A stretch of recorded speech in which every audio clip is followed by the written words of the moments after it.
2 pistole, una Smith Wesson calibro 39 ed una semiautomatica di produzione cecoslovacca, un fucile da caccia calibro 12 e 150 cartucce di vario calibro sono state sequestrate dalla Guardia di Finanza nelle campagne di Naro nell'Agrigentino.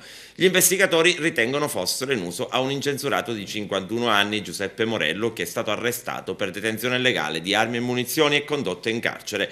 L'operazione è scaturita al termine di un normale servizio di controllo del territorio.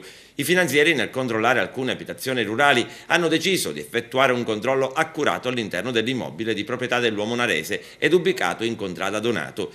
I militari hanno anche rinvenuto 3 coltelli di genere vietato. Per l'uomo, che non avrebbe saputo fornire delle giustificazioni, sono scattate subito le manette ai polsi. Giuseppe Morello è stato quindi rinchiuso al carcere di Contrada Petrusa con l'accusa di detenzione illegale di armi e munizioni e adesso è a disposizione dei magistrati della Procura Agrigentina per l'interrogatorio.